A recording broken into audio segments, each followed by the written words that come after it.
And they asked me if I'd watch Game Changers, and I said, yes, I've seen Game Changers. Have you seen it? No, I haven't watched It's it. Arnold's documentary about vegan athletes. Yeah. Their combined win-loss record is awful. They didn't change any games. They got their ass beat. Well, I actually have it here. I wish I had combined win-losses, but number one athlete, 3-5, 3 ties, 2-6-2. That's victories, losses, ties. 2-3-3, 3-2-2. That's the best one. 1-5-1, 1-4-2, 1-3-2, 0-3-3, 3-1-2. That may actually be the best one. 0-4-1, 2-0-1, 2-1-1, 2-1-1, 0-1-1, 1-1-1, 0-2-0, 0-1-1, 0-2-0, 1-1-0, 0-1-0. I mean, there's very, very few numbers on the win column. I was going to say, you have like out of 30 athletes, you have 2 with winning records. Yeah, that's what I was going to say. A positive win to loss ratio sounds like just a couple out of a large group. Not great. Not great. I remember somebody telling me like, "Oh yeah, there's this thing coming out about vegan athletes." I remember when it was coming out, and people were like trying to hype it up and be like, yeah, you can eat vegan and still be athletic. And I'm like, sure, you can. Yeah, you can. It's just harder to do. Yeah. And I think that they have, by and large, I think that if you're going to go like, if you're going to use Carbon or hire Wayne Norton to oversee your vegan diet, then yeah, you can probably find some big success, and you're going to supplement the right things. Lance is a good example, my new athlete. You're going to supplement the right things. Those things are probably pretty good on you, man. But you still have to you have to eat 3 times as much, and you have to take twice as much as a person eating meat. Yeah. So I guess if it's a lifestyle choice, like for political reasons, sure. Yeah, see, I support, because I'm an animal lover too. I support the moral change. If you want to be vegan for moral reasons, I would stand, even though that's flawed too, because pesticides from vegetable farms take out more animals than just killing the animal and eating it does. Right. Sorry. But if you want to do it because you're an animal lover and you have some type of moral confliction, I would rather you do that than try to tell me it's healthier, because it's not. Right. Science says it's not. Sorry. Right. I know what the fact says, and it's not. I mean, we hear it all the time about how meat is the most bioavailable protein of all. So yeah, and Lane, even red meat does have a connection to higher cancer risk, but Lane put that to rest the other day, because he did say that, we knew this though, like we're red meat heavy in an American diet. Mm-hmm. We're also low on fiber, high on fat, and most of those fats are oils, like seed oils and whatnot. Of course, he has an opinion about that too that I don't necessarily share, but you're getting a ton of red meat with very, very little fiber and very other supporting ingredients. So yeah, red meat's going to be tied to higher risk of cancer. Right. In studies where people were eating a tremendous amount of red meat, but were getting the proper amount of dietary fiber, it actually had a negative effect on cancer risk. Yeah. So red meat only has a heightened cancer risk when you're not consuming enough dietary fiber. Right. Which if you look at things that I've supported, like the paleo diet and keto, if you're not doing the cheddar cheese dipped in ranch thing, if you're basically eating meats and vegetables like you're supposed to, plenty of fiber to keep you healthy, cancer free. So now, let me tell you something. Everything in great amounts causes cancer. Plant-based protein are extremely estrogenic and have been tied to reproductive cancer, so much so that people with reproductive cancers are asked to stop eating soy products after their diagnosis. Right. So everything's if you're doing it wrong enough, everything causes fucking cancer. I mean, really, like, that's the truth. They say it's, tied to plastics and cell phone usage, and if it's tied to cell phone usage, we're all fucked. Yeah. Not a single person in the world doesn't have a cell phone in their pocket. Except for, I guess, indigenous I'm sure there's probably and like shit like that. But even, that's so available now, even the poorest of the poor can have access to some access to a cell phone. May not have internet access, but have access to a cell phone. So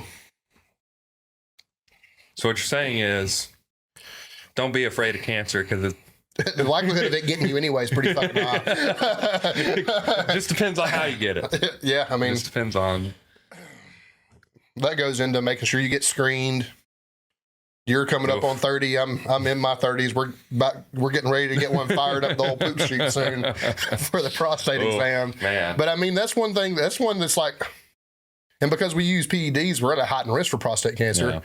But that's like something that's entirely preventable and treatable as long as they find it. Yeah. It kills you dead if you don't know about it. Fuck, man. Like, there's a Letterkenny episode about this.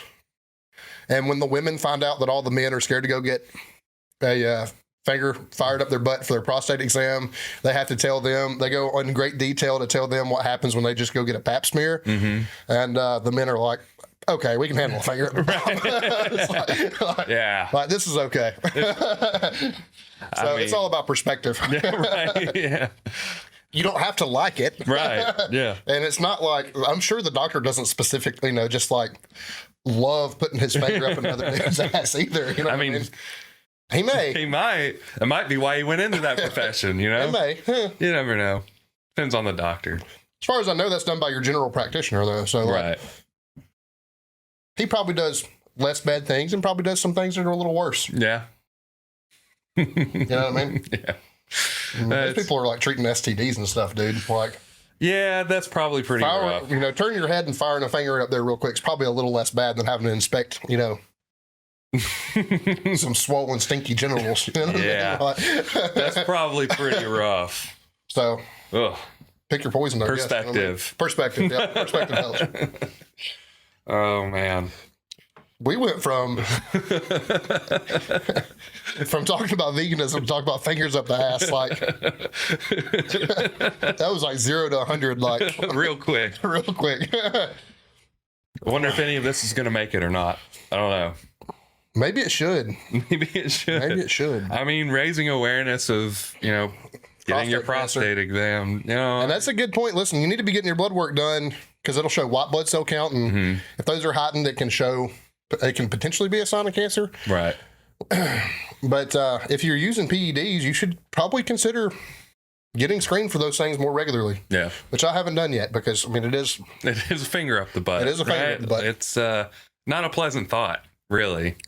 It's not. Probably pretty uncomfortable, but hopefully uncomfortable for everybody. At least a little bit. Doctor probably a little more used to it, right? Does it all probably the time. doesn't enjoy it though. Right. As long as he's not sitting there going, ooh.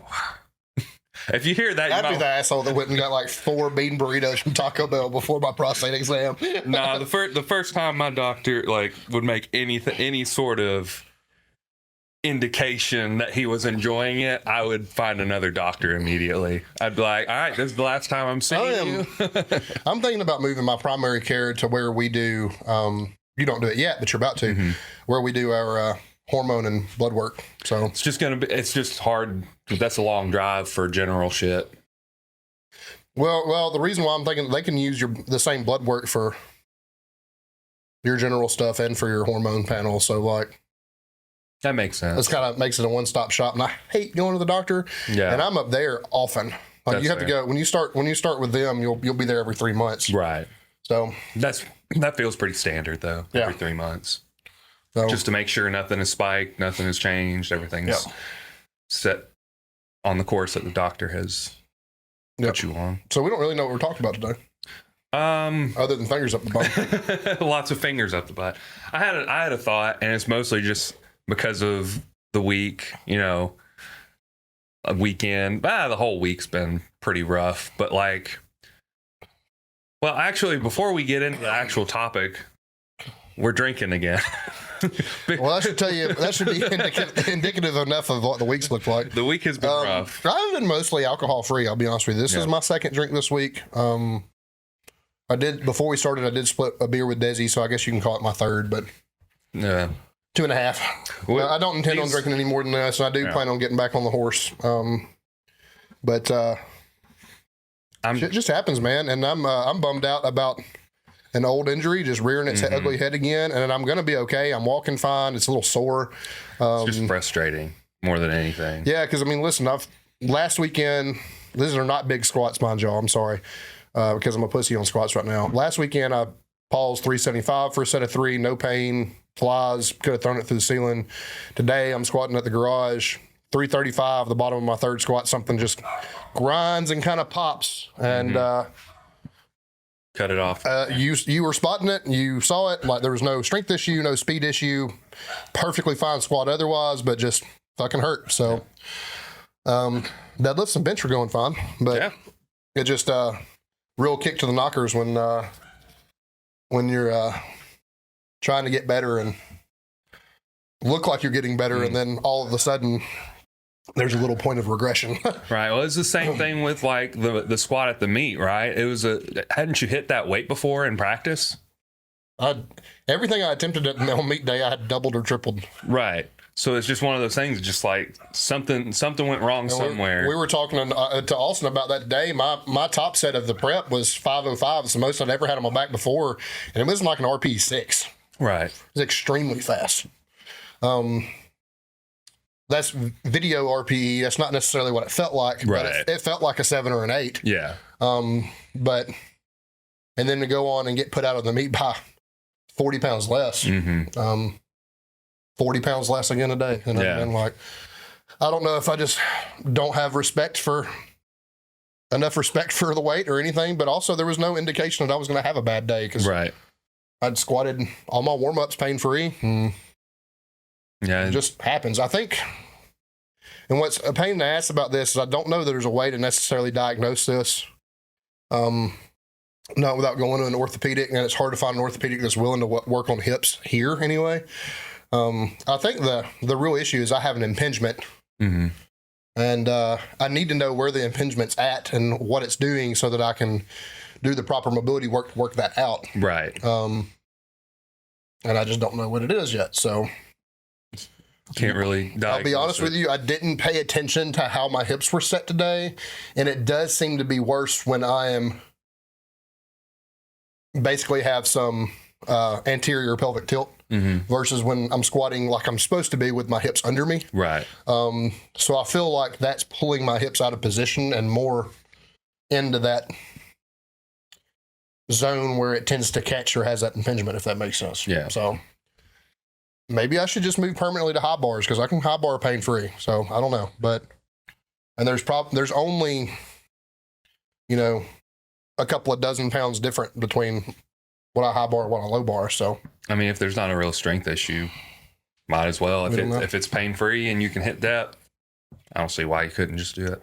Right now, dude, I'm thinking, honest to God, next meet I do that's full power, opening with a 5 or 6 rep max, 3 rep max on my second attempt, and like a 2 rep max on my third, honestly, and just survive squats, right? So I can put a total together without getting fucking hurt. You know what I mean? Like, fuck a gym PR. I don't care if it's not the same as my gym PR or less than my gym PR anymore. I really don't. I don't give a fuck. Yeah. Like I would like to just go A to B.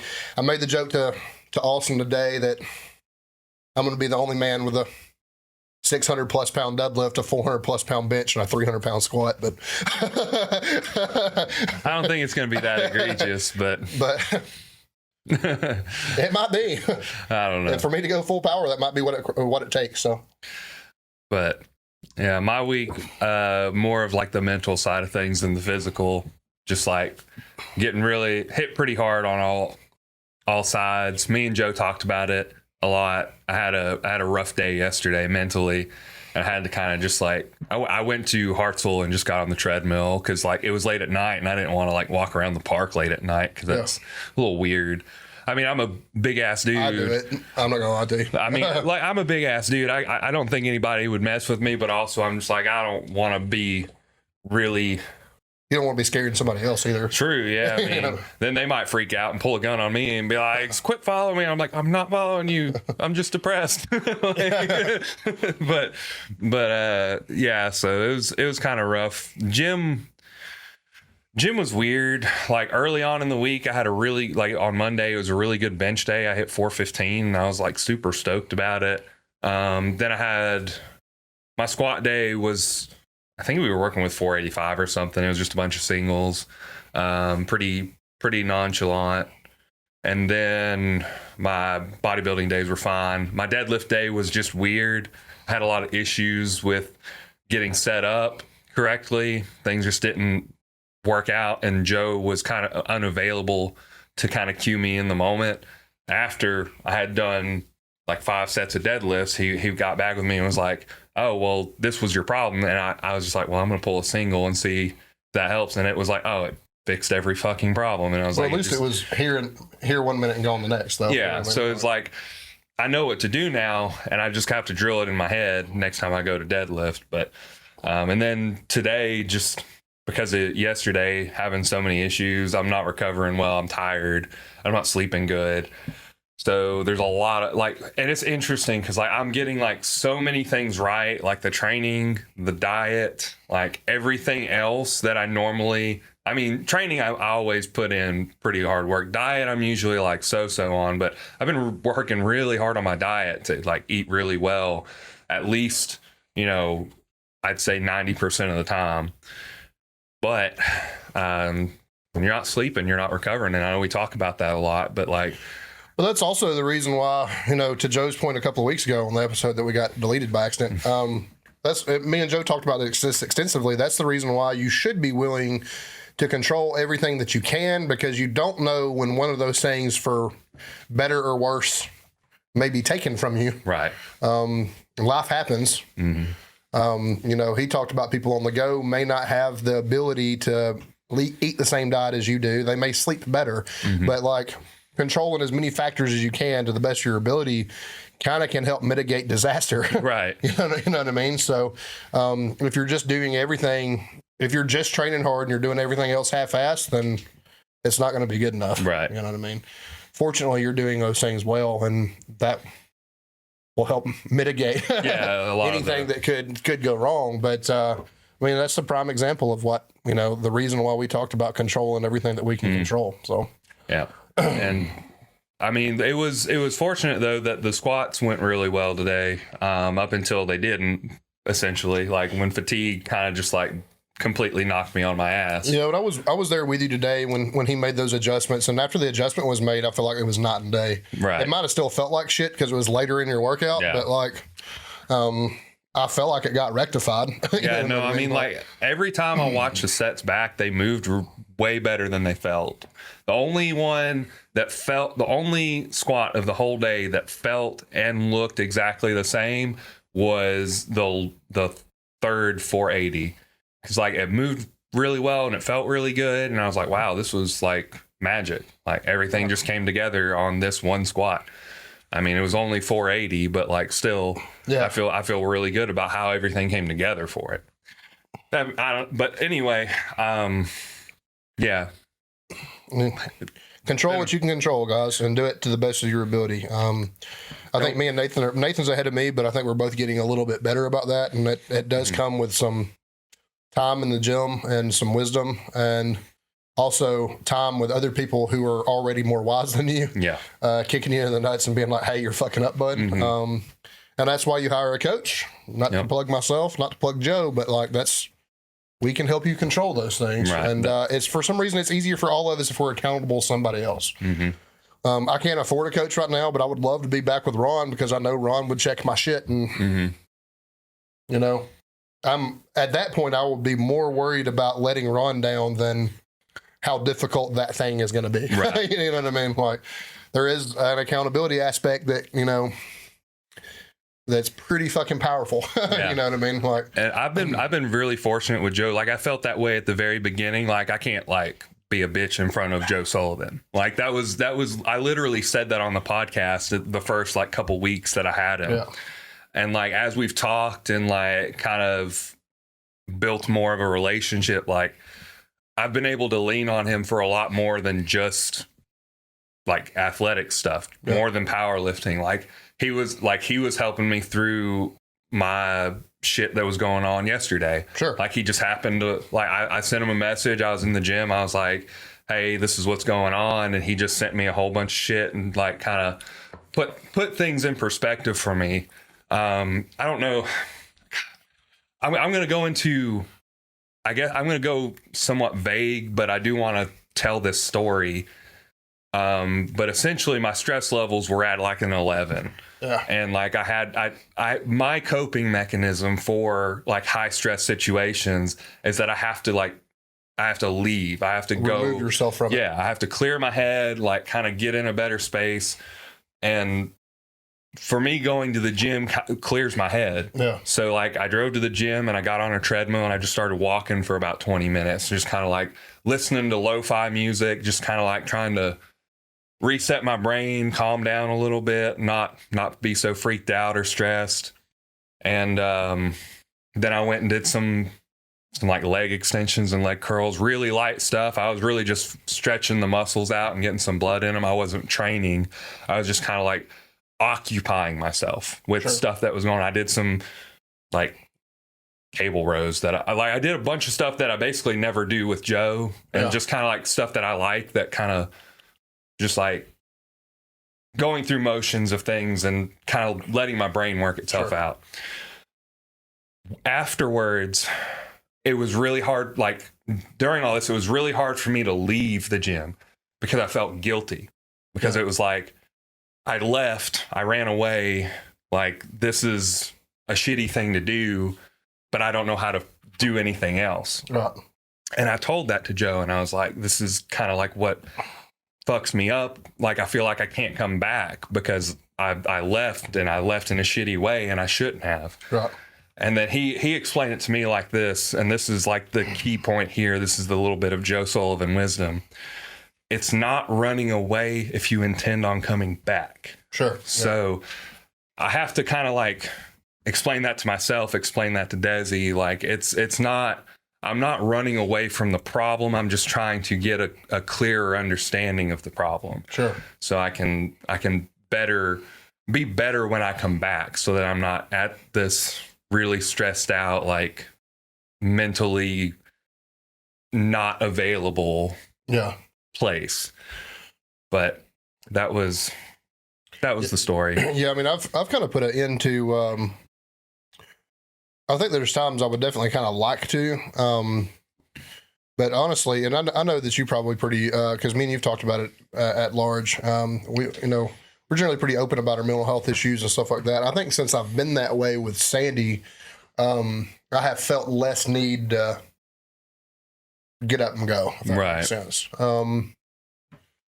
I also feel a little bit more compelled now to just like rip the Band-Aid off and get the fucking awkward conversation over with. Right. And whatever the problem may be. And we don't have, I'll be honest, we don't have very many. And I think too, in 16 years we've been together, we haven't had very many, but I went from a place where I didn't deal with anything directly with her, dealt with it on my own, to being open and honest. And it does take a little bit off of me, even if it's not me and her problem, even if it's like an external problem. It definitely kind of helps to do that. But a lot of the times, my problems have very little to do with me and her most of the time. The gym is that place for me where I can like think about something else for a little while. Like, the world stops when I'm in there. I don't care what vendor's calling me about what I owe them or what clients are texting me or anything like that. And I'm very, very diligent about texting clients back, like even if I'm in the gym, but it's like not as big of a worry for me when I'm in there. Like I'm not going to stress myself out about it.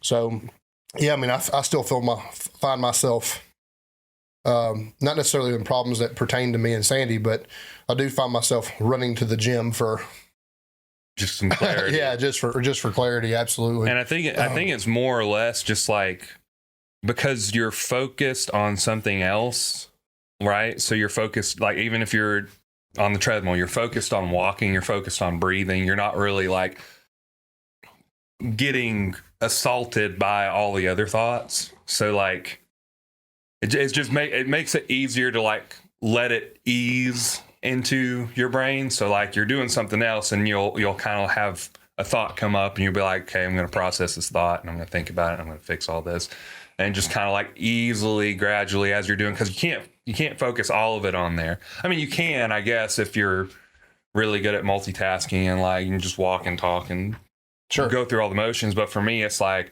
if I focus on one step at a time, if I focus on breathing in, breathing out, I don't have to think about all the shit at once. Yeah, I think a good source. I mean, the good reason why the gym is that for me is because I can be as negative or as pissed off as I want to be in the gym. Where it used to just be this violent thing where I would just sling weight around and do what I wanted to and go off program and everything like that. Mm-hmm. There's a little bit more like focus about it now. Like, can we stay in the pocket and move this stuff like well? Can we be as aggressive as we can? Can we like dominate it? Like, so I've tried to like move my mindset from I'm going to go in here and kill myself because I'm pissed off to I'm going to go in here and kill whatever I'm supposed to do. That right. You know what I mean?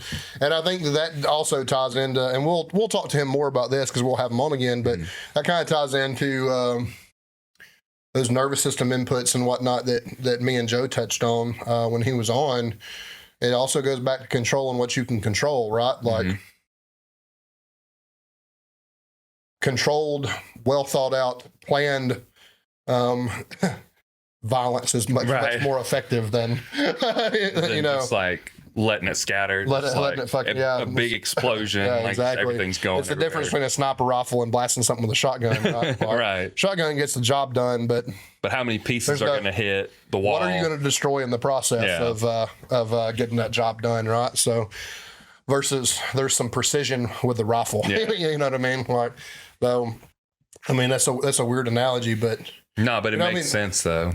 Me and you've relied on, and we did talk about how it kind of can be an unhealthy thing, but we've relied on the gym for that thing in particular for a long time. It's hard to lean on something else. Yeah. And obviously not saying that anything that we're doing is the correct thing.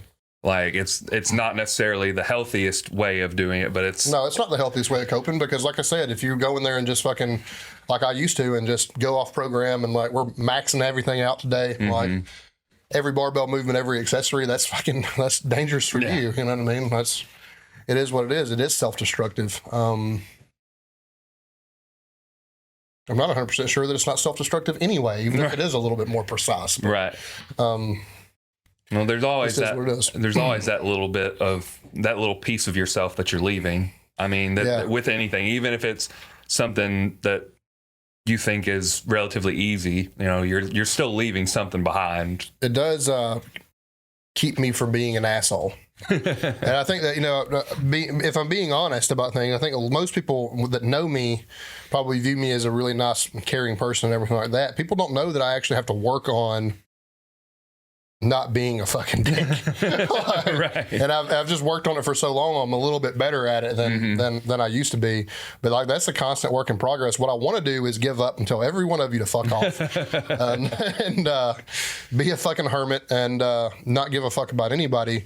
But that's also in a very real sense, even though I want to do that sometimes, that's also not who I am anymore. So like, there is some balance there. I could probably stand to tell more people to fuck off now. It's probably the opposite problem with some extent, that I've become a little bit of a pushover, but I think I would rather have that like Zen-like state of mind, like it's not a big deal. Yeah. But I have to talk myself into that sometimes.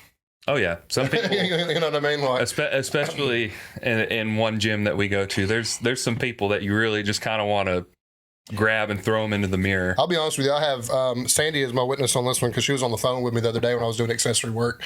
I have become more vocal at jawing at somebody now, and in that gym in particular. Kind of have to. I feel like sometimes. Yeah, I got to the point that they stare at me, I will jaw at them from across the room. Like it is what it is. Probably not the best thing either, but like also you get tired of being. I don't know that I'm necessarily a pushover, but I am pretty kind to people. But you kind of get tired of just like taking shit. Yeah. Like I don't have to. Like I have to remind these people that I don't have to take your shit. Yeah. Like, Yeah. I feel like I take a lot because I just like I'm a very non-aggressive person. Like I don't want to fight people. I don't want to get into shit. I don't even want to like have an argument. I'd rather just be like walk away. There's always someone that wants to push your buttons. And that one specific situation, I was not having it that day. I was just like, bro, leave. Like, we're not doing this. You're in my space. Get out of my space. Yeah. Like, and that, I feel like sometimes that happens. Like, you can't, we're not perfect. Nobody is perfect. We can't expect ourselves to be perfect all the time. I don't necessarily I don't think that makes us bad either, though. I wouldn't say it. Standing your ground doesn't make you a bad person. No. But I've mitigated it in toxic ways sometimes, but also they're can be incredibly fruitful. I don't know if you remember this about any time, but me and you had a guy we kind of took care of and trained quite a bit that when I was at any time that grew quite a large ego for somebody that was, he was getting better and he was getting better all the time, but quite frankly, he was pretty fucking mediocre. Right. And every other day it was, I'm going to catch Nathan at this, or I'm going to catch Zach at this, I'm going to beat you at this, I'm going to beat you at that. To the point that I was finally like, listen, dude, I'll spot you 200 pounds. I'll give you 200 pounds on your total, and I'll still out total you. We can do it whenever you want to, and when you do it, we'll do $1 per pound to the winner. Yeah. And he was like, no. Like, because he fucking knew better. Like, but at some point, you just take so much shit off somebody. Like, it's one of those things too, just like your situation in the gym that we've discussed before, and the dude being in your space. That shit never comes from above. It always comes from below. And I have to remind myself that, like, this person feels like they have something to prove. Like, they don't like that I'm in here right now. They don't like that they're the low man on the totem pole. Like, they feel like they got a big dick swinging because they just hit a PR or something like that. Right. But like, I don't have to be the focus of your aggression either. Like, Right. I would be happy if you would come and brag to me about it, man. I'll pat you on the back and tell you how good of a job you're doing. But like, we don't have to play this fucking schoolyard bullshit, dude. Yeah.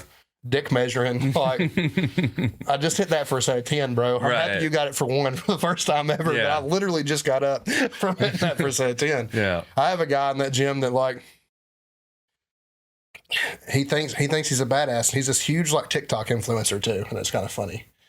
And I made him leave the other day because I was benching everything he deadlifted. And it wasn't by design on my part. It was what I was doing, I had programmed for myself. Right. And it wasn't my fault he couldn't keep up. I mean, it is what it is. But when he got done deadlifting, he fucking left. Yeah. Like, did his cardio, hit his deadlifts, fucking gone. He's normally in there for an hour or two. I'm like, oh. Well, sorry, bud. You're getting huffy and puffy by every set I hit. Like, man, just come talk to me. Just right. like, don't just be in the corner like fucking throwing a fit and raising hell because I'm not even that strong. Like, that's the funniest thing to I'm me. I'm pretty fucking mediocre. Like, come on, dude. Like, it's always the weak people, right? Like that always. Weaker. I mean, they're gym. I mean, they're not. In a general sense, they're not weak people. You know what I mean? From a powerlifting perspective, like it's always like the weak people that are just like pissed off about it. Because like when I go in there and I forget his name, the older guy, very strong, used to bodybuild and powerlift. Gray beard, got his kids working out for him. Super cool guy. Super cool dude. I saw him hit like 500 on a squat for like 3 or something. And I was like, this is somebody that used to total 1,800 pounds. He don't give a fuck what we do in there. Right. But me, like, I'm like, man, I want to squat 500 for 3. Like, I mean, I might be able to now. I'm not sure where that attitude comes from. Right. Because we don't feel that way. Right. When I see somebody doing great, I'm like, man. The first time I saw Kevin Heatherly in there, and I'm like, fuck, that guy's fucking strong. Right. This is cool. Like, I'm happy to be here because I'm around other strong people. Yeah. Imagine everybody having that attitude. It'd be a much better world, at least in the gym. Maybe, honestly. When I see people like that, I feel like, hey, I'm in the right place. Right. I can get better with somebody that presses 100 pounds more than I do. Kevin fucking overhead presses as much as I bench press. Right. I mean, probably not quite, but nearly. You know what I mean? I don't know what his best 341 or something on the log. Like on the log, yeah. I don't know what his barbell overhead is. I know it's 315. I know it's three plates or better. So I mean, it's a strong human being, and I'm fucking happy for him. Right. It is what like. Those are the kind of people that like you experienced it. You're better than me now, but you experienced it with people like me and Justin and whoever else may have been in the gym at the time. And I got that a lot from Justin. Iron sharpens iron, right? I get that a lot from you and Austin now. Like, it fucking feels good to be around other strong people. So I'm not sure why other people aren't excited about being around other strong people. Yeah, like I get excited about training. You know, when I went down to train with Ron, he had Tammy Mims on one end, who squats nearly as much as I do. She had 350 for a double that day. I had 451 in kilos, because I was on kilo plates. 451 for a double that day. Ron was between us, squatted 622 for 4. I wasn't mad at Ron because he squatted 622 for hell. I was stoked to be there and be a part of it. You know what I mean? Like, I just don't understand why.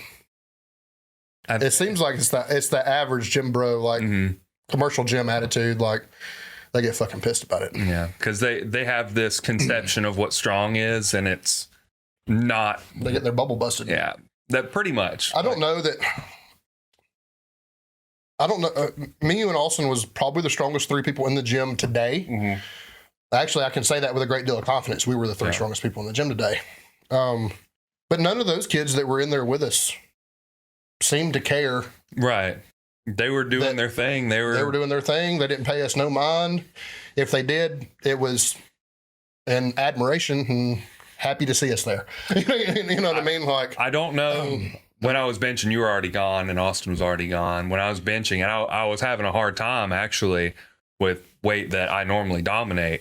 They were kind of watching from the corner. I only know because I saw it on my video when I was watching it back. But I could see them, like, eyeballing. I don't know if they were doing it in a negative or positive way. Probably not. But they didn't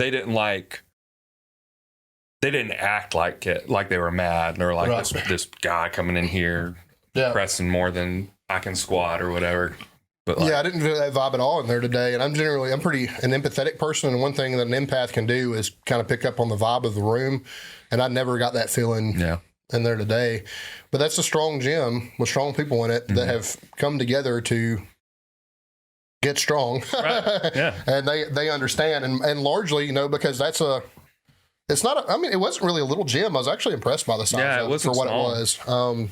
But that's a little gym out in the country. It's not a commercial gym. It's something that a local bodybuilding legend put together to have like-minded people around her. And she's doing it to make money too, I'm sure. I mean, it's a fucking business, you know? Yeah, of course. But in general, I felt like everybody was there for the same purpose today. It's pretty fucking amazing, to be in that environment. So. Only thing I would say is I wish they had a squat bar. If they had a squat bar, I would have been really happy. It was really weird squatting on a short bar today. The length bothers me more than the weight does because I'm big. Yeah. And it felt like I was out of space. Yeah, your hands were all the way pretty much touching the ends of the barbell. Yeah. So I mean, it was even coming out of a monolith where I could have set them in. It was pretty awkward squatting on a 45-pound bar. Yeah. But, that's something we should be used to, too, because in the WRPF, that's the meet director's discretion. So you might do everything on a power bar. So we should probably squat on a 45-pound bar more often than we do. I think you got 2 licks in on a 45-pound bar this week, didn't you? I think so, yeah, because I squatted on Monday. At DAC? Yeah. Funny story. That was a deadlift bar. It was. It was a deadlift bar. I didn't realize it until I had got some whip out of the top of it. And it was like, like wanted to go through the ceiling. I was like, there's a reason why squat bars are stiff. Yeah. Dude. It was fine, like, because it was only for singles. But like at the very top, I felt that little bit of whip and I was like, oh, this is a deadlift bar. Because we had that conversation and it was like, oh, there's not deadlift bars up there. So I had no thought process at all going in, like testing it for whip. But I was like, oh, that was actually, and they actually have it wasn't the one that I was using, but they actually had one. It says deadlift bar on the end cap, which I was like, oh. Well, I didn't look good enough, but when I pulled that 565 on a stiff bar. Right. It was a power bar, but it was the Texas best bar I could find, Funny enough, talking about whipping a barbell, me and Justin crashed a CrossFit gym one time, and me and him had to squat, and it was at the peak of his strength. It was everybody's probably heard me talk about how this is a small man. At the time he's probably 210 pounds. Squatted 495 for a set of 12 at the CrossFit gym. Those big fucking fat bumpers. I'm talking about this thing is fucking loaded as much as you can load a CrossFit bar. And the reason he racked it and quit where he did is because there was so much whip in it that he walked out and his knees were shaking because of the wobble. Yep. And the bar wouldn't settle down. And the more he squatted it, The more it wobbled. the more out of control it got. Yeah. And finally he just was like, fuck this, I'm racking it. You know what I mean? Like, I mean, that's probably, to be honest, that's probably the heaviest squat that gym has seen, at least for reps. Oh yeah, for sure. So it is what it is, but it sucks to squat on a bendy bar, dude. Yeah. An Olympic bar is not quite as bendy as a deadlift bar, so I can imagine yours was probably an experience. Man, it was weird. It was definitely weird. I didn't even think about it until after I'd gotten done, and I was just like, man, why was that so weird? And it was literally the last rep. Because like I knew it was like I was just thinking, it's probably just was it like a chrome bar? Because No. another black bar is a power bar, right? It wasn't a chrome bar. It was like it was brownish. Was it a Texas deadlift bar? It might have been, but I'm not sure. All I know is it had whip at the top of it. So I was like, That'll make you miss a squat bar real fucking bad. yeah. It was awkward, but I'm fortunately. Not fortunately for my squat, but fortunately for that day, I don't squat incredibly powerfully.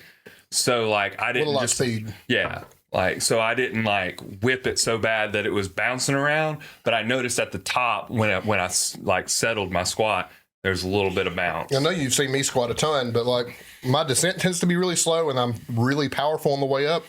That kind of bar would fuck me up. Yeah. like bad. Like I don't know that I could do it. Yeah, you know what I mean? Like it is what it is. Fortunately, we survived. If it's a squat that I'm going to be able to lock out, it's moving. I mean, I'm not a good squatter, but like I squat with some authority when I do squat.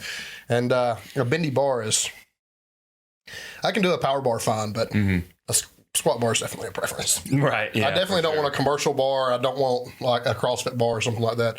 The CrossFit bars without a center knurling, I hate the bar with no center knurling. Yeah, it's weird. Hate it. Even on high bar, fucking hate it. I hate that feeling. For me, it's like you just can't really get centered.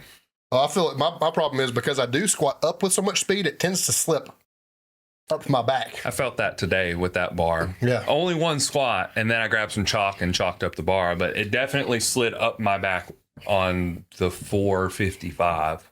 Yeah, that's not... you don't like the feeling of immediately transitioning from a low bar squat to a high bar squat because the bar rolls up your back at the top. It's pretty awkward. Fortunately, like... If you're like me, my hips are set different with those two squats. Yeah. Like they are not the same technique for me personally. So like it's a pretty fucking big difference to, oh shit, this bar just slipped. Like, yeah, I was pretty fortunate to catch it so fast and kind of adjust my torso to catch it. And it was also like midway through the squat, so I was really just locking my hips out. So it was kind of just like getting my shoulder or my chest up and my back straight, and then just like putting it up. And I was like, and Austin actually was there and he saw it, and he was like, he said something about like how good my squat was because my like nervous system caught where it was stalling and I fixed it. I was like, no, the bar slipped. Like it had nothing to do with that. And he was like, oh. Fixing that bar slippage. Yeah. Fortunately for me, it does tend to happen at the very, very top of a rep where I can kind of like, almost like it's not safe, don't do this, but I can almost like pop it back down, if that makes sense. Probably very, very bad for your T-spine, but I guess it's better than being crumpled over. Yeah, I mean, I can make that adjustment if I have to. Yeah. Probably not on a 1 rep max attempt, but like if it's sub maximal, I can definitely fucking adjust the bar.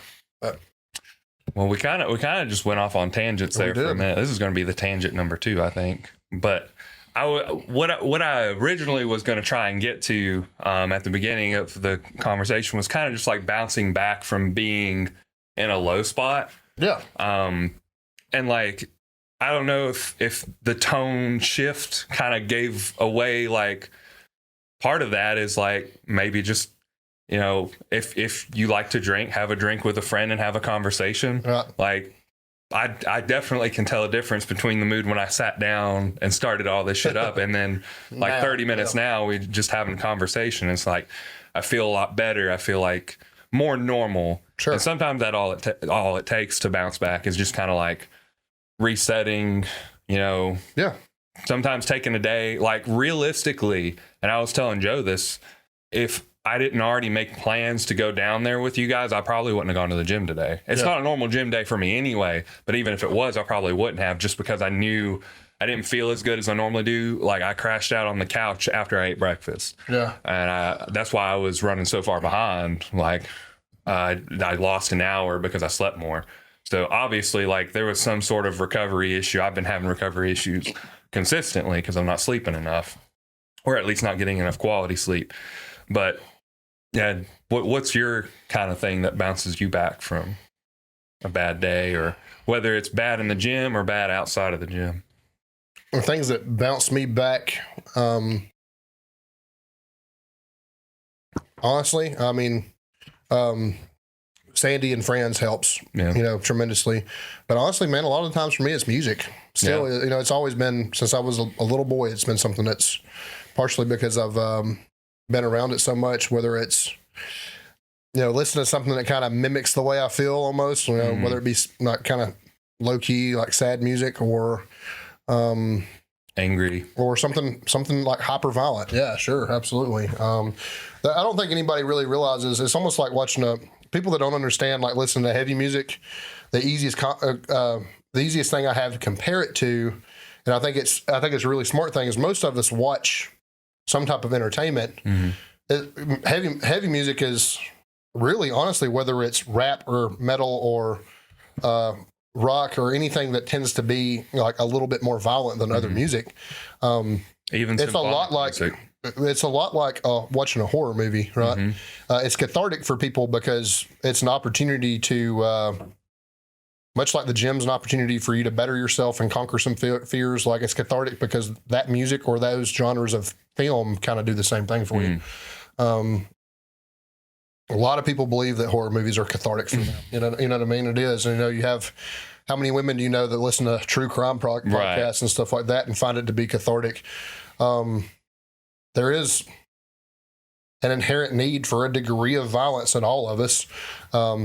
Not heinous crime, Right. you know what I mean? But it is a good place to put, especially when you're talking about in a fictional sense, it is a good place to put some negative emotions and kind of can allow you to pull your head out of your ass. But for me, it's more about like conquering fears. And it goes back to a movie.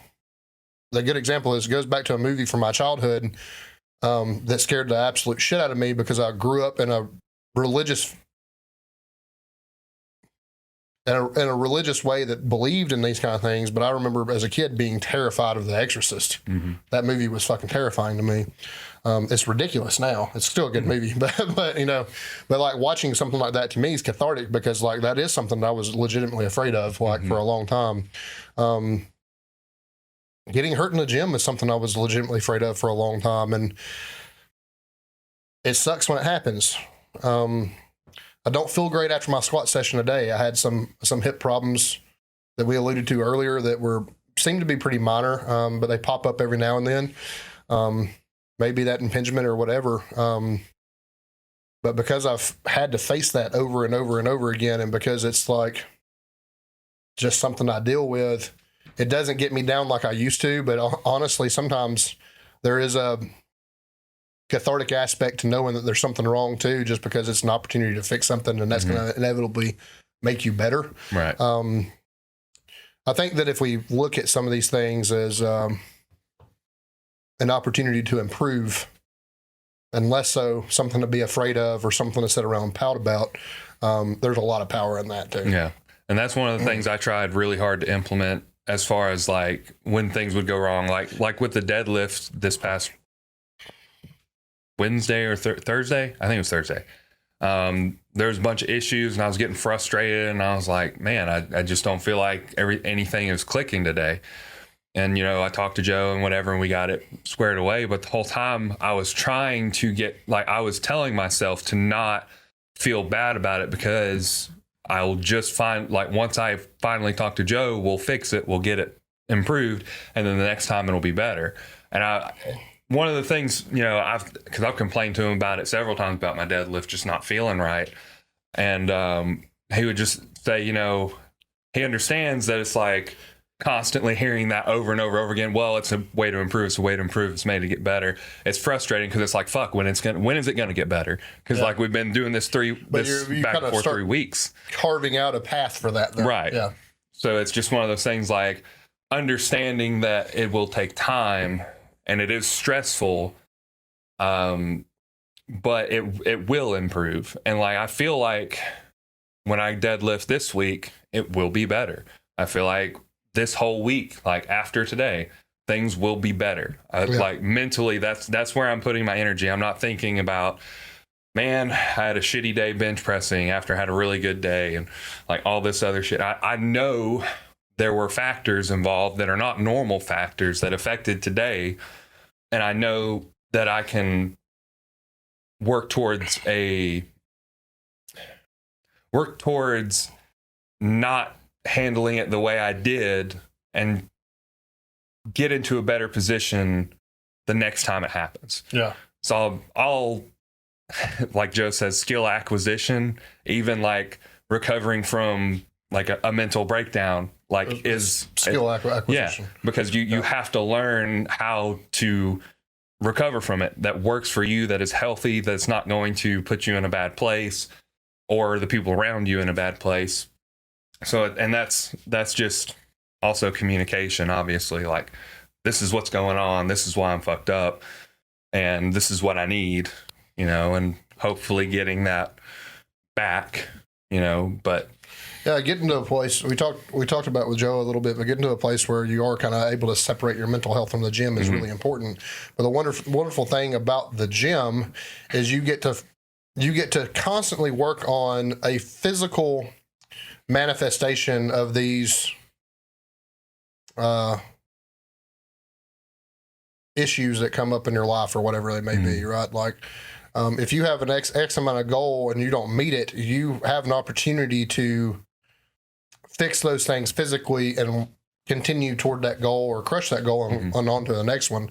Like the fact that we're faced in the gym every day with X amount of parity and X amount of issues or whatever they may be, that's a muscle that's getting exercised too. And it's a muscle of self-discipline, and it's getting worked on day to day. And that does start to pour into, it starts to, like overflow into other aspects of your life, right? Like,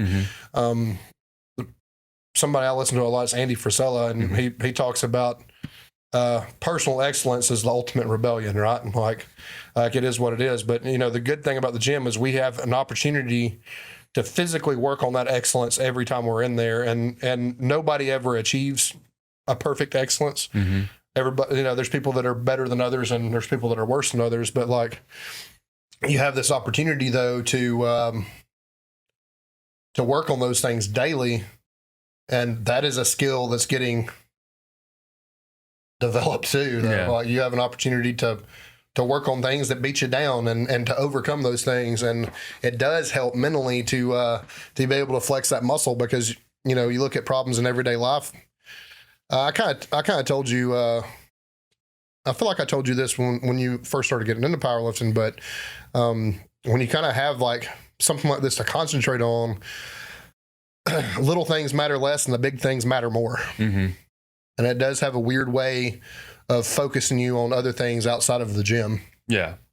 I mean, just thinking about work, like when I go to work, lots of people around me are always stressed out about this job, about certain things that are happening and certain like aspects of the job. And I never feel like the job is stressful. I'm always there and I'm like, I mean, sometimes I get frustrated when other people don't do stuff or like they don't do something right or whatever. And sometimes it's kind of like just, their negative energy kind of like bleeds into me. But for the most part, when I show up to work, I'm good. Like I'm going to show up, I'm going to do my job and go home. Work problems aren't real problems. Right. And the gym helps you see that because you know what a real problem, you might know what a real problem looks like and feels like. you know what I mean? Like in my case, like I know what a real problem feels like. An injury fucking sucks. Yeah. I mean, but it does bleed over. And I mean, like I said, like those things just It's just work that's got to be done. Yeah. It's going to get done or it doesn't get done. And maybe that becomes tomorrow's problem. We hope that it doesn't because it does make things slightly more stressful. But why? Why get up in arms over? And it's, you know what I mean? Sometimes it's really small, petty things. And that, I'm not trying to talk shit about my coworkers. I don't think they listen, even if I do. But like, it's little things like, a couple weeks ago, they changed our desk structure, and it's like looking at it, it's a really dumb thing. Like we were off in a corner, essentially, like, and then they moved us to the other side, closer to the walkway, so management can walk by and look at us while we're working, and they can look at our computers while we're working. And they're all mad. They're like, they're trying to spy on us. They don't think we're doing our job. I'm like, if we just do our job, we don't have to worry about anything. And here's the thing. Sometimes we get done so early, we have nothing to do. Like, that's it. Like, our job is done. If a manager walks up to us and says, hey, why aren't you doing anything? We're done. Can we go home? Yeah. Like, most of us want to go home like early some days because it's like we don't have anything left to do other than fire off some emails at the end of the night. They're not real fucking problems. Exactly. Like, even when things like are a little more stressful, like there was one time last week we had several people call in and it was like, oh man, we're really stretched thin. We got so much stuff to do. And I was just like, okay, it made for a quick night. Like, I was busy all night. I got my stuff done. Like, I was annoyed slightly, but it wasn't like a big deal. Like, we just got the work done and we went home. Yeah. Everyone else was like, oh, this sucks. It's stressful, blah, blah. And I'm like, it's fine.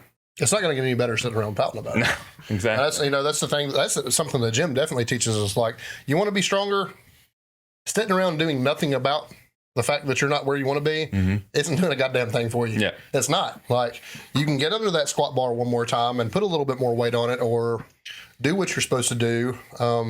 You could train a little harder. You could eat a little bit better. You could sleep a little bit better, whatever those things may be. But like, pretty cut and dry. The work gets done or the work doesn't get done, and you only have yourself to blame.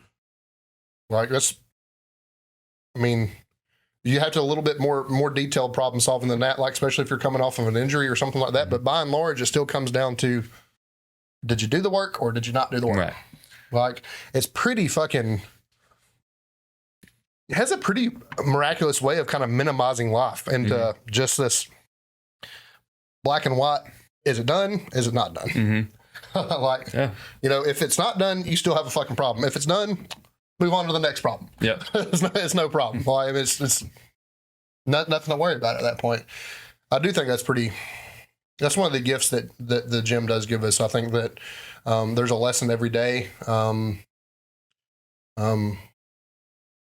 Especially about effort, stuff like that, dedication. But you know, also, I don't know. I mean, it does take testicular fortitude to do what we do, and not to pat myself on the back, but and there's people that have done it bigger and they've done it better. But I've come back from things that people would absolutely never get back under a barbell for. Would absolutely be scared to death. And I just now I know what it feels like.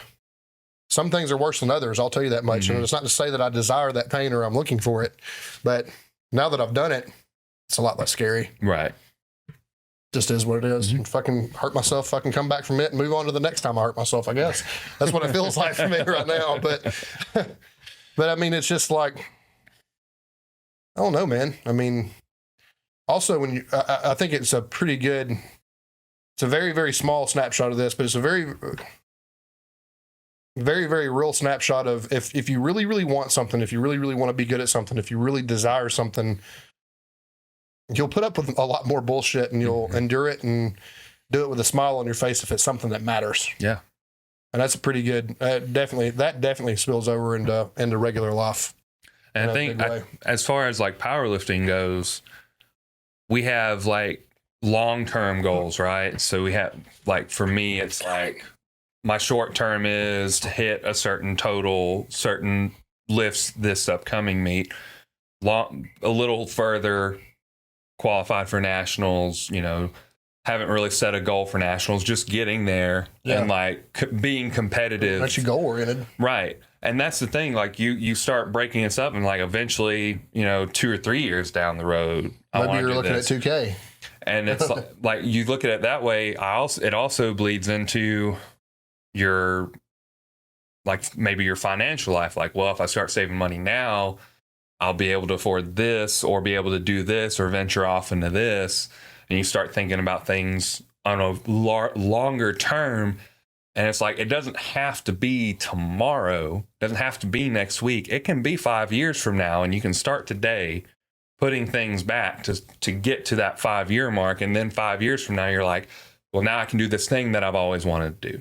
Yeah. Whether it's taking a trip or starting a business or whatever it may be, like starting now and then like developing that habit of that discipline. Yeah. Like of, I'm not going to go out to eat today. I'm going to put back this $20. Yeah. And like save it, I mean, to really put that in perspective, something the powerlifting taught me is, and these are conventional numbers.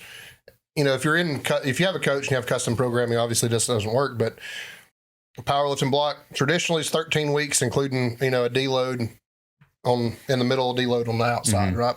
So 13 weeks, that is you have four 13-week blocks in a year. It means you're only 20 blocks away from that 5-year mark. You know what I mean? Like, when you look at it in like finite numbers like that, that's like, well, all of a sudden that's a little bit more serious. Like, how do you maximize every 13 weeks? How do you maximize every day? How do you maximize? Because there's a finite number of those things. And it does spill over into how you, or at least it does for me, it definitely spills over into my life and how I perceive goals and how I'm, becoming more and more goal oriented, and realize that, like, hey, if I just do these things, if I save $10 every 13 weeks is only $130. But, that's times 4 is what? Help me math here, 620. Yeah. Right?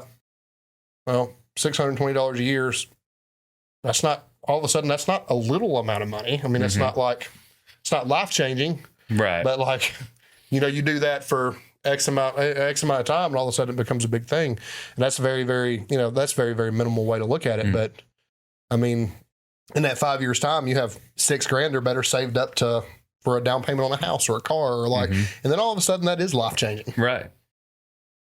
For the price of your Starbucks order, you have a down payment for a new car, or a down payment for a house, or something like that. Yeah. I mean, that's like I said, that's a very, very, very small-brained way to look at that thing. But I mean, that's the truth. I mean, you only have so much time. Like, why not be goal-oriented? And little things turn into big things. I mean, that's the truth. If you're able to put 5 pounds, even on your total, and every 13 weeks, well, you're fucking totaling, 100 pounds or better in a 5-year period. You know what I mean? And I think this as we've gotten better. That next 100 pounds comes tougher and tougher and tougher every day we're in the gym. Yep. All the time. But it's not a fucking small feat to fucking get that 5 pounds on your total every fucking 13 weeks. It's really not, because it's going to add up. We hope for more. Right. And coaching and controlling what we can control and stuff like that does allow for more. But there's going to be times where you're injured. And they're not going to come so easy. You know what I mean? Like, I mean, so that's a pretty fucking powerful way to look at it. You know what I mean? That is an extremely powerful way to look at it. Small things over a long course of time make big things. Yeah. I think what's really, really unique at the gym, even despite injuries, despite setbacks and stuff like that, the gym is the only thing in life that whatever you put into it is what you get out of it. I know there's things I can do better. I know that I can drink less. I know that I can eat cleaner. I know that I could probably sleep better. There's a lot of things I know I could do better. And it just kind of is what it is. But the gym is the only thing that will give you whatever you put into it. It's the only thing in life that's almost guaranteed that if you put in the effort, if you control the things you can control, and you do this, this, and this, the gym will give you those returns. Right. You think about that's extremely rare in life. That's the only thing in life that I've ever been able to think of. Yeah. I mean, you can think about schooling, right? Like you can put all your time and energy into school and getting a degree and whatever. Never get a job. Never get a job in that field. You can do it with somebody you love. You can do everything right. You can put in X amount of things. There's no guarantee you're going to get those same things in return. I'm very fortunate that I don't have to worry about that. But Right. I mean, that's very much the case. I mean, even though that's not the case with me and Sandy, that's been the case with family members and friends and stuff like that. I mean, My ex. yeah, absolutely. I'm very fortunate to have Sandy, and I'm very fortunate that that situation is as good as it is. But not everybody in my life is that way. Right. You know, people don't give you the return that you put in, but the gym will. And I think that that's pretty profound and pretty awesome. Right. You know what I mean? Like that's a really cool thing. And almost always, if you're seeing setbacks, if you're not getting to where you want to be, if you've plateaued, if you've even regressed, there's a good chance in the gym it's because you were not putting into it the same things that you were putting into it before. And as you get better, there's a need to put more things in a more clear and defined way and a little bit better way. But it's the only thing that is, return on investment is perfectly even with whatever you're putting in now. And I hate to keep like going down this road, but like in the beginning, like we all like our form isn't the best, right? Like we always start with something. But if you're not investing time into fixing that as well, what you're doing, you're investing into heavyweight in a bad form, which the gym is going to return in an injury. Yeah, absolutely. Yeah, like, so that is also something to be aware of. Again, you're getting what you put into it. If you're not putting in serious things, I mean, play stupid games, win stupid prizes. If you're not putting the mental energy in to refine technique, your technical skills, you're fucking problem. You're gonna get back, a herniated disc. Whatever it may be. Whatever it may be. Absolutely. Like these guys with their. I talk to people. I've made this point a lot of times on the podcast. A lot of what y'all know because I had to learn it the hard way first. That sucks. but that's a prime example of the gym putting into me what I put into it. I put in an injury and I got out an injury. Like I said, play stupid games, win stupid prizes, right? And some things, there's been a couple of issues I've had that were things you probably wouldn't have been aware of until it happened. Yeah. And there is such thing as bad luck, but absolutely. I talked about this in March. March seemed like a bad luck situation for me. I got injured on my second squat again, second meet in a row. Basically puts me out of the meet, even though I finished it. Well, what did I neglect the entire block I was with Ron, or the entire 3 or 4 blocks I was with Ron? I didn't do a day of mobility. Not a day. And it was pretty ritualistic and pretty on top of doing mobility regularly. I'm not hurt. I'll squat again to capacity the next squat day. But my little, issue I had today that kind of made me cut it short. I mean, I still haven't, even though I know that this is what caused me that injury in March, I haven't done a day of mobility since I've known that. So like, I'm getting out of it what I've put in. You know what I mean? Like that needs to be addressed and has not been addressed. So it's my fault. Like even though March may have looked like bad luck, if you look at the total time I spent with that man, he did everything right and I did nothing right. you know what I mean? Like, and that's, I got the result that I deserved. Like whether I know how tragic it looks for other people, but I feel like that's what I got. I got what I deserved. So just is what it is. Well, I think we went on a few good tangents there. Didn't discuss a PR song. We didn't. We had Rum Old Fashions. We did. PR songs real quick. Yeah, well, it'd be weird putting them at the end, but I think I've got one. I hadn't been on top of it this week, to be honest with you. Let's see.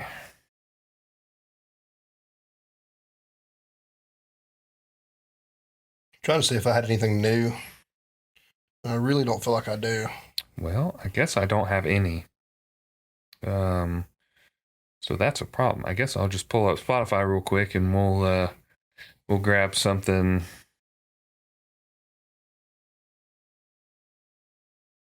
Most of the things on my regular playlist I have put on here before. I know it's getting harder not to repeat, right? Getting a lot harder not to repeat, man. Apparently, we're in a rut. We need some new music. Clay Byram, send us some new music. You're our plug for heavy shit. I haven't seen him much lately since I'm on the other side of the building now. So, how about this one? Every Time I Die has a song called Map Change. I love that song. There's a line in it, and this will be the only one I do because I don't want to look for any more. Right. We've already been on a tangent. There's a line in it that says, "I assure you, hell's not a myth. We both vacation there." That just fucking rips, dude. That's pretty like, good. that fucking line's awesome. That song rips. It's fucking good. It's a good song. This one's gonna be. It's a little hard for me to call it a PR song, but I listen to it in the gym a lot, and it's mostly not when I'm lifting barbell. But I do like the song a lot. But Clint Eastwood by the Gorillaz. Oh, okay.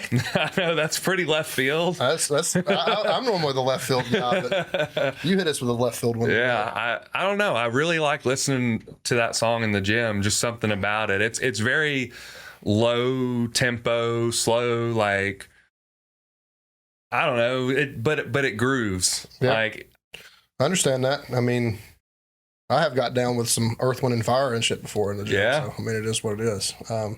I like my old disco and funk though, so it is what it is. I'm a bass player.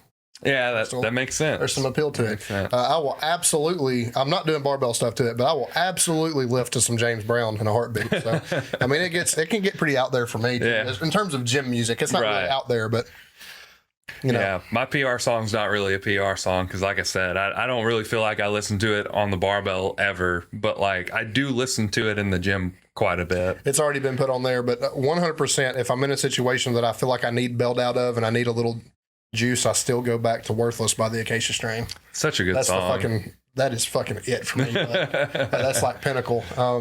I've been trying to abstain from using it a whole lot in the gym. Right. But that is it. The whole vibe. I love the pace of it. I love the lyrical content. Mm. It has the riffs.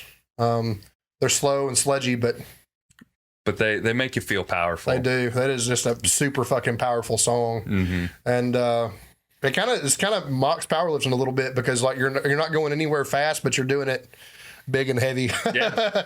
Like it's that feeling. That's what it feels like. It feels big, cumbersome, and heavy. It does. That's I don't know though. You saw that squat Perkins did? That was all-time world record. Mhm. That was fast. That was not slow at all. Yeah, I mean it wasn't. But I mean I think more. I'm In a thinking more along lines of like yeah. what people think of when they think of a powerlifter. You know what I mean? Shane, I'm trying to think of his name. Old school lifter from like the 90s. Mm. Why can't I think of his name? Fastest squat I've ever seen. It's like 900 plus pounds. And I'm talking I feel about like it's I know who you're talking about. Squat U post him all the time. Yeah.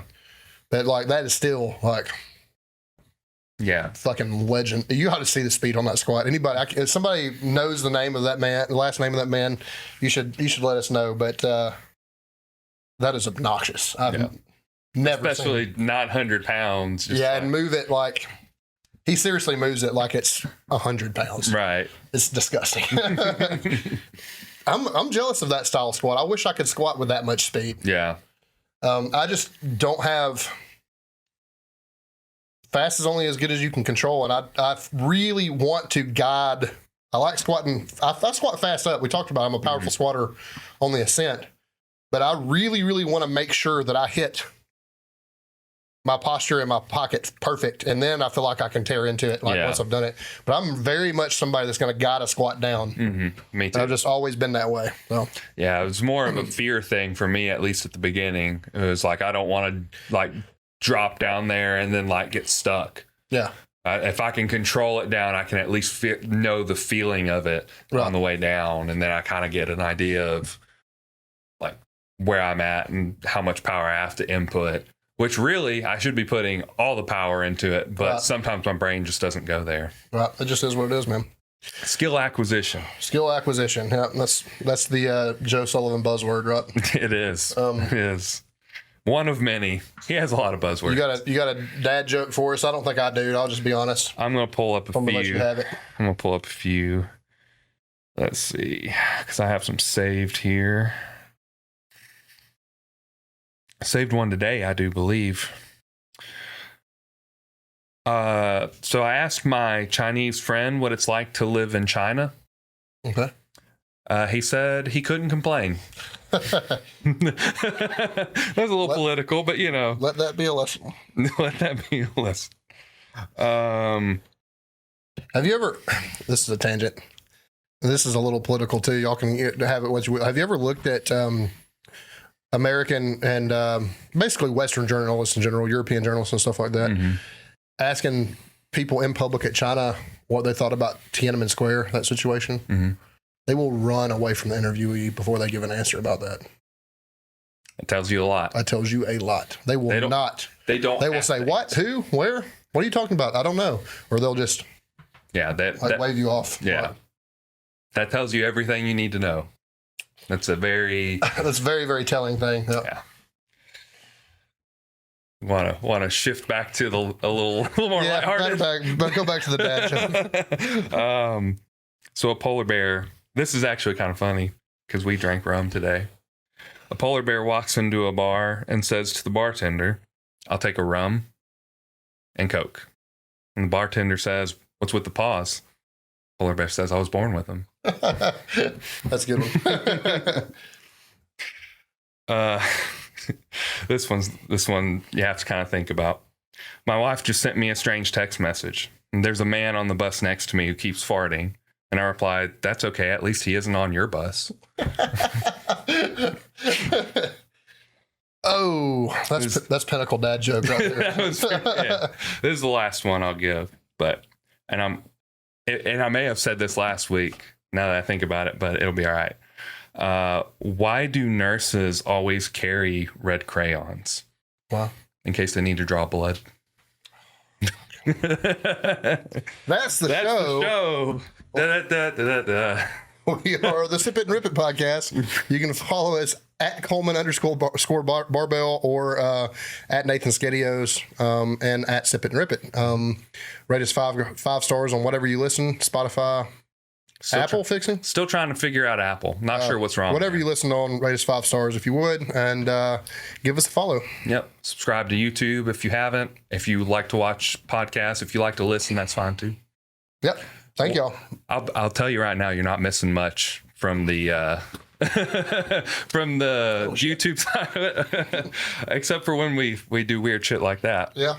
But YouTube only content, because I you know what really is frustrating is that I was going to start uploading video to Spotify, and I went on this whole thing and I was looking like, okay, you got to change your RSS to this to do it and all this stuff, and it won't work. And I don't know why. So for now, still just video on YouTube, possibly on Spotify in the future. Well, shit. Darn. Darn. Darn. All right. Thank y'all.